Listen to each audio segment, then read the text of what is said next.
some fucking bunker that cost €50 a night with two like Algerian men. And my theory is that he was bummed to death, right? And you're not allowed to say that quite clearly because it's inappropriate to suggest that someone who's died was bummed to death by two Moroccan men who were also drug dealers. So you cannot say that out loud. So after my theory that he was bummed to death, which I was putting out there in audiences, I got back from just being in New York, and someone's saying my boobs look good. Should I put them in? Look, here. Make them, look. It's all padding, literally, look. It's all foam. So don't be excited. But do sign up, because everyone else is, which is very ping, ping, and ping, ping. Jay Slater. So my theory is he got involved in this weird drug deal, right? And you can't say any of this, so we keep saying allegedly. And let's remember, this is funny, comedy, ho, ho, ho. He got involved and he stole someone's Rolex for 12 grand, allegedly.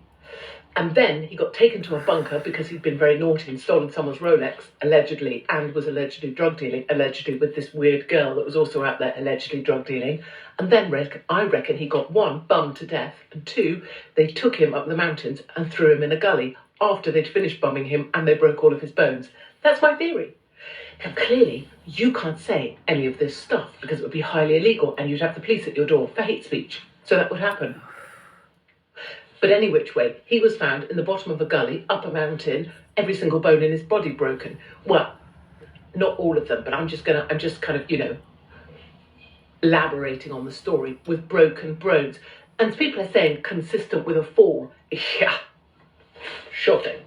Consistent with being bummed to death and having every single bone in your body before being thrown into a gully. Now, people say to me, some people said, after I returned from New York City, they said, are you not going to apologise to Jay Slater's mother? Because I had been speculating, that Jay Slater was a bit of a rumman. And it was quite funny that he'd gone missing in the mountains, allegedly. And then when they sent up a search party to find him missing in the mountains, instead they found another British guy who didn't want to be found and said he wasn't missing. So people are saying, bummed to death, people laughing. Don't laugh, it's hate speech to laugh. You must tut, tut, tut, tell me I'm despicable and try and have me cancelled. Because of course I really give a shit about that. Having been cancelled from everything already.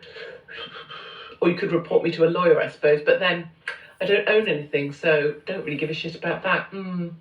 Or you could have a couple of jihadis come and chop my head off, but then that's already happened to me as well, so I don't really give a shit about that.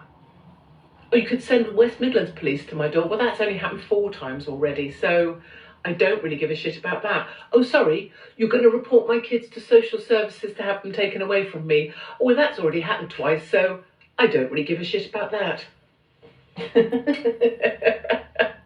So people were on my case saying, are you not going to apologise to Jay Slater's mother now that his dead body has been found? No, actually.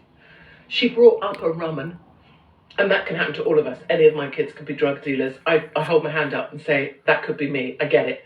But also, her kid half macheted someone else's kid half to death, so fuck that. And also, fuck it, no, I'm not apologising for anything, actually. My theory is he got bummed to death, they broke every bone in his body and they throw him in a gully. And actually, I don't think I'm wrong.